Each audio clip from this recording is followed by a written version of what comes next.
Hi hello ನಮಸ್ತೆ. ನಾನು ನಿಮ್ಮ ಪ್ರೀತಿಯ ನಯನ ಕುಬ್ಸದ್. ನೀವು ನೋಡ್ತಾ ಇದ್ದೀರಾ ನಯನ ಕುಬ್ಸದ್ ಯೂಟ್ಯೂಬ್ ಚಾನಲ್. ಯಾರೆಲ್ಲ ನನ್ನ ಚಾನಲ್ನ ಸಬ್ಸ್ಕ್ರೈಬ್ ಮಾಡ್ಕೊಂಡಿಲ್ಲ ಸಬ್ಸ್ಕ್ರೈಬ್ ಮಾಡ್ಕೊಳ್ಳಿ ಅಂತ ಹೇಳ್ತಾ, ಇವತ್ತಿನ ನನ್ನ ಈ ವಿಡಿಯೋ ದಾವಣಗೆರೆ ಜಾತ್ರೆಗೆ ಹೋಗೋದಾಗಿರುತ್ತೆ. ಮತ್ತು ಏನೇನೆಲ್ಲ ಮಾಡಿದ್ವಿ ಅಂತ ನಿಮಗೆ ಹೇಳೋದಾಗಿರುತ್ತೆ. ಇನ್ನು ನಾವು ನಮ್ಮ ಶಾಲೆನ ಮುಗಿಸ್ಕೊಂಡು ಮಕ್ಕಳನ್ನ ರೆಡಿ ಮಾಡಿಕೊಂಡು ಕರ್ಕೊಂಡು ಹೋಗೋ ಅಷ್ಟೊತ್ತಿಗೆ 7:30 ಆಗಿತ್ತು. ಆದ್ದರಿಂದ ಒಂದು ಸಣ್ಣ ವಿಡಿಯೋ ಮಾಡ್ಕೊಂಡ್ಬಿಡೋಣ ಅಂತ ಎಂಟ್ರೆನ್ಸಲ್ಲೇ ಅವ್ರ ಮನೆ ವಿಡಿಯೋ ಸ್ಟಾರ್ಟ್ ಮಾಡಿದೆ. ಅವ್ರ ಮನೆ ಚಿಕ್ಕದಾಗಿದ್ರು ಚೊಕ್ಕದಾಗಿದೆ, ಮನಸ್ಸು ತುಂಬ ದೊಡ್ಡದಾಗಿದೆ. ಇನ್ನು ನಮ್ಮ ಚಿಕ್ಕಪ್ಪ ಅವರು ಅಲ್ಲಿರೋಕತ್ತಿ ಒಂದು 20 ವರ್ಷನೇ ಆಯಿತು, ಹೆಚ್ಚಿಗೆ ಆಯಿತು. ಬಟ್ ನಾನು ಕಂಡಿದ್ದು 20 ವರ್ಷ. ಹಾಗಾಗಿ ಮದುವೆಯಾಗಿ ಒಂದು 18 ವರ್ಷ ಆಗಿರ್ಬೋದು, 18-19 ವರ್ಷನೇ ಆಗಿದೆ. ಆ್ಯಂಡ್ ಮನೆಯಲ್ಲಿ ಸಾಮಾನ್ಯ ಎಷ್ಟು ನೀಟಾಗಿ ಹೊಂದಿಸಿದ್ದಾರೆ ಅಂದರೆ, ಮಕ್ಕಳೆಲ್ಲ ದೊಡ್ಡವಿದ್ದಾವೆ, ಹಾಗಾಗಿ ಮನೆಯಲ್ಲಿ ಎಲ್ಲ ಸಾಮಾನುಗಳನ್ನು ನೀಟಾಗಿ ಇಟ್ಟಿದ್ದಾರೆ.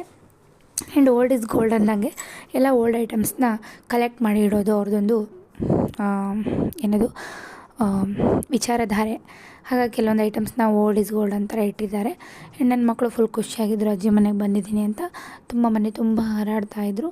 ಇನ್ನು ನಮ್ಮ ಆಂಟಿ ಪಾತ್ರೆ ಏನೇನೆಲ್ಲ ಬೇಕು ಜಾತ್ರೆಗೆ ಅಂತೆಲ್ಲ ತೊಳೆದು ಇಡ್ತಾಯಿದ್ರು. ಇನ್ನು ಸಾಂಬಾರಿಗೆ ಏನೇನು ಬೇಕು ಅಂತೆಲ್ಲ ರೆಡಿ ಮಾಡ್ಕೊಳ್ತಾಯಿದ್ರು. ಇನ್ನು ನಮ್ಮ ಅಜ್ಜಿದೆ ಎಲ್ಲ ಅಡುಗೆ ಪ್ರಿಪ್ರೇಷನ್ನು. ಇವರು ನಮ್ಮ ಅಜ್ಜಿ, ಇವರು ನಮ್ಮ ಆಂಟಿ, ಇವರು ಸಾಂಬಾರಿಗೆಲ್ಲ ಹುರಿತಾಯಿದ್ರೆ ನನ್ನ ಮಗಳು, ನಾವು ಎಲ್ಲರೂ ಊಟ, ನನ್ನ ಮಗಳು ದೊಡ್ಡ ಮಗಳು ಬೇಗ ಪಟ್ ಅಂತ ಊಟ ಮುಗಿಸ್ಬಿಟ್ಲು.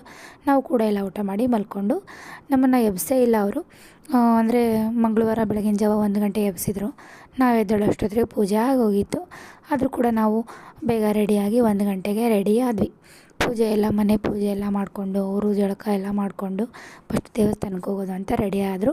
ನಾವು ಕೂಡ ಪಟ್ ಅಂತ ರೆಡಿ ಆದ್ವಿ.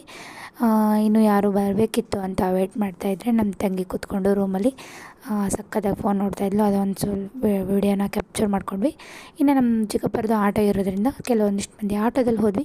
ಇನ್ನು ದೀಡ ನಮಸ್ಕಾರ ಹಾಕೋರು ಮನೆ ಇದ್ದಾನೆ, ನಾವು ನಡ್ಕೊತ ಬರ್ತೀವಿ ಅಂತ. ಅವರು ಪವರ್ಫುಲ್ ಸ್ಟ್ರಾಂಗೆಸ್ಟ್ ವುಮೆನ್ಸ್ ಕೆಲವೊಬ್ಬರು. ಹಾಗಾಗಿ ಅವ್ರನ್ನ ನಡ್ಕೊಂಡು ಬರಲಿಕ್ಕೆ ಬಿಟ್ವಿ. ಅವರು ನಡ್ಕೊತಾನೆ ಆರತಿ ಮಾಡಿಕೊಂಡು ಕರ್ಕೊಂಬಂದರು.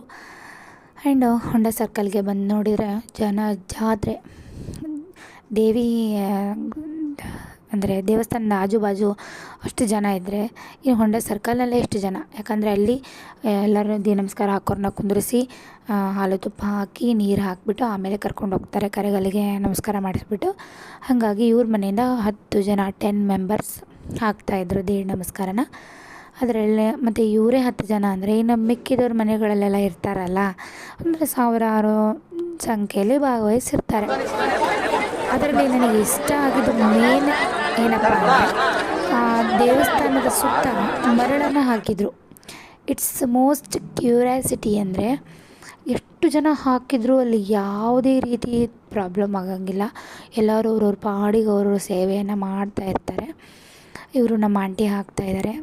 ಆ ದೇವಿ ಅವ್ರಿಗೆ ಒಳ್ಳೇದು ಮಾಡಲಿ.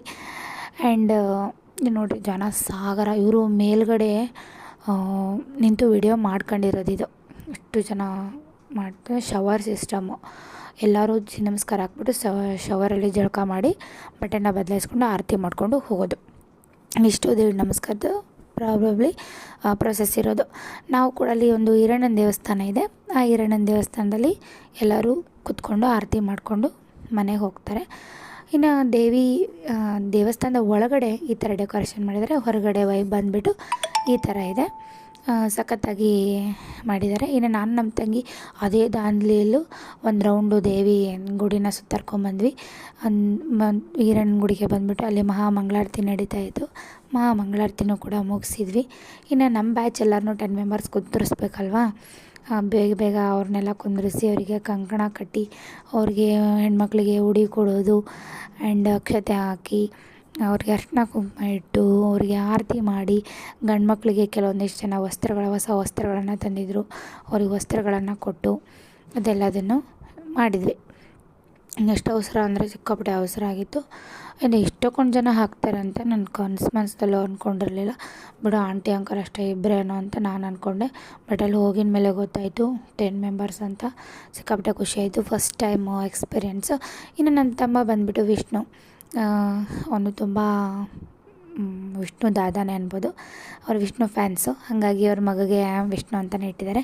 ಇನ್ನು ಅವ್ನು ಬ್ಯಾನರಲ್ಲಿ ಫೋಟೋ ಹಾಕಿದ್ದಾರೆ ಅಂತ ಗೊತ್ತಾಯಿತು, ಫ್ರೆಂಡ್ಸ್ ಎಲ್ಲ ಸೇರಿ ಅವ್ನ ಫೋಟೋನು ಬ್ಯಾನರಲ್ಲಿ ನೋಡಿ ಖುಷಿ ಆಯಿತು. ಹೀಗೆ ಬೆಳೆಯಪ್ಪ ತಮ್ಮ ಅಂತ ಆಶಿಸ್ತೀನಿ. ಆ್ಯಂಡ್ ಬಂದಾಗ ಒಂದು 4 ಆಗಿತ್ತು. ಹಾಗಾಗಿ ಎಲ್ಲರೂ ಒಂದು 6 ಗಂಟೆವರೆಗೂ ನಿದ್ದೆ ಮಾಡೋಣ ಅಂತೇಳ್ಬಿಟ್ಟು ಮಲಗಿದ್ವಿ. ಅವ್ರು ಮಲಗಲಿಲ್ಲ, ನಾವು ಮಲಗಿದ್ವಿ. ಮಲಗಿಬಿಟ್ಟು ಹೊರಗೆ ಬಂದು ನೋಡಿದ್ರೆ ನಮ್ಮ ಅಜ್ಜಿ ಸಖತ್ತಾಗಿ ಸಗಣಿ ಬೆಳೆದು ರಂಗೋಲಿ ಹಾಕಿದ್ರು. ಅದಕ್ಕೆ ಸ್ವಲ್ಪ ಕಲರ್ ಕೊಟ್ಟರೆ ಇನ್ನೂ ಮಸ್ತಾಗಿರುತ್ತೆ ಅಂತ ನಾನು ನಮ್ಮ ತಂಗಿ ಕೂತ್ಕೊಂಡು ಕಲರ್ಸ್ನ ತಂದಿದ್ರು ನಮ್ಮ ಚಿಕ್ಕಪ್ಪ. ಹಾಗಾಗಿ ಕಲರ್ನ ಹಾಕ್ತಾಯಿದ್ವಿ. ರಂಗೋಲಿ ಹೇಗಿತ್ತು ಅಂತ ಒಂದು ಸಲ ಕಮೆಂಟ್ ಮಾಡಿ, ಯಾಕಂದರೆ ನನಗೆ ರಂಗೋಲಿ ಬಿಡ್ಸೋಕ್ಕೆ ಬರೋಲ್ಲ, ಬಟ್ ಬಣ್ಣ ತುಂಬ್ತೀನಿ. ಆ್ಯಂಡ್ ಅಲ್ಲಿ ಎಲ್ಲರೂ ಓಣೆಯಲ್ಲಿ ಸಖತ್ತಾಗಿ ದೊಡ್ಡ ದೊಡ್ಡ ರಂಗೋಲಿ ಬಿಡಿಸಿದ್ರು.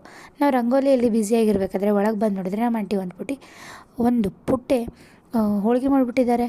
ಹಬ್ಬ, ಶಾಕ್ ಆಗಿಬಿಟ್ಟೆ. ಅತ್ತೆ ಸೊಸೆ ಫುಲ್ ಸ್ಟ್ರಾಂಗು, ಅತ್ತೆ ಸೊಸೆ ಆಗ್ಬೇಕು ಇವರು. ಅಜ್ಜಿನೇ ಎಲ್ಲ ಪಟ್ ಅಂತ ಹೋಳಿಗೆ ಮಾಡಿ ಮುಗಿಸ್ಬಿಟ್ರು. ಇವರಷ್ಟು ಗಟ್ಟಿ ನಾವಿರ್ತೀವೋ ಇಲ್ಲೋ ಗೊತ್ತಿಲ್ಲ. ಆ್ಯಂಡ್ ಆ ದೇವರು ಇವ್ರಿಗೆ ಹೀಗೆ ಆಯುಷ್ಯ ಆರೋಗ್ಯ ಕೊಟ್ಟು ಕಾಪಾಡಲಿ ಅಂತ ಈ ವಿಡಿಯೋದ ಮೂಲಕ ಆಶಿಸ್ತೀನಿ. ಆ್ಯಂಡ್ ಊಟ ಎಲ್ಲ ಆದಮೇಲೆ ಎಲ್ಲರೂ ನೈಟಿಲೇ ಇದ್ವಿ, ರೆಡಿ ಆಗೋಕ್ಕೂ ಟೈಮ್ ಇರಲಿಲ್ಲ, ಅಷ್ಟೊಂದು ಸೆಕೆ ಕೂಡ ಇತ್ತು. ಹಾಗಾಗಿ ಎಲ್ಲರೂ ಅದೇ ಒಂದು ಜೋಶಲ್ಲಿ ಎಲ್ಲರಿಗೂ ಆರತಿ ಮಾಡಿ ಮುಗಿಸ್ಬಿಟ್ವಿ. ಆ್ಯಂಡ್ ಅಂದರೆ ದೇವಸ್ಥಾನಕ್ಕೆ ಇವ್ರು ಯಾರೂ ಬಂದಿರಲಿಲ್ಲವಲ್ಲ, ನಾವು ಒಬ್ಬಳೇ ಹೋಗಿದ್ದೆ. ಹಾಗಾಗಿ ನಾವೇನು ಆರತಿ ಮಾಡಿಲ್ಲ, ಉಡಕ್ಕಿ ತಂದಿದ್ದೀವಿ ಅಂತ ಅವರು ಉಡಕ್ಕಿ ಎಲ್ಲ ಕೊಟ್ಬಿಟ್ಟು ಒಂದು ಗ್ರೂಪ್ ಫೋಟೋ ತೊಗೊಂಡು ಆ್ಯಂಡ್ ಎಲ್ಲರಿಗೂ ಅವರೆಲ್ಲರೂ ಆಶೀರ್ವಾದ ಮಾಡಿದರು. ನಾವು ಕೂಡ ಕೆಲವೊಂದು ಫೋಟೋಸ್ನ ಆಮೇಲೆ ಸಂಜೆ ರೆಡಿಯಾಗಿ ಫೋಟೋಸ್ನ ತಗೊಂಡ್ವಿ. ಇನ್ನು ಸಂಜೆ ಎಲ್ಲ ಆದಮೇಲೆ ಬೆಳಗಿನ ಬೇಗ ಎದ್ಬಿಟ್ಟು ನಾನು ಸ್ಕೂಲ್ ಟೈಮ್ಗೆ ಹೆಂಗಿದ್ರು ಅಟೆಂಡ್ ಆಗಬೇಕು ಅಂತ ಬೇಗ ನನ್ನ ಮಕ್ಕಳನ್ನ ಕರ್ಕೊಂಡು ಬಂದ್ವಿ. ಹೋಗುವಾಗ ಎಷ್ಟು ರಶ್ ಇತ್ತು, ಬರುವಾಗ ಅಷ್ಟೇ ಖಾಲಿ ಇತ್ತು ಬಸ್ಸು. ಆ್ಯಂಡ್ ನೀವೆಲ್ಲ ಯಾರು ದುರ್ಗಮ್ಮನ ಜಾತ್ರೆ ಮಾಡ್ಕೊಂಬಿಟ್ಟಿದ್ದೀರಾ, ಹೇಗೆಲ್ಲ ಜಾತ್ರೆ ಆಯಿತು ಅಂತ ಆ್ಯಂಡ್ ಕಮೆಂಟ್ ಮಾಡಿ. ಈ ನನ್ನ ವಿಡಿಯೋನ ಶೇರ್ ಮಾಡಿ. ಯಾರೆಲ್ಲ ದಾವಣಗೆರೆ ಇದ್ದೀರಾ, ಸಖತ್ತಾಗಿ ಜಾತ್ರೆ ಮಾಡ್ತೀರಾ ಅಂತ ಹೇಳೋಕ್ಕೆ ಇಷ್ಟಪಡ್ತೀನಿ. ಆ್ಯಂಡ್ ನನ್ನ ವಿಡಿಯೋನ ತಪ್ಪದೆ ಶೇರ್ ಮಾಡಿ. ಬಾಯ್.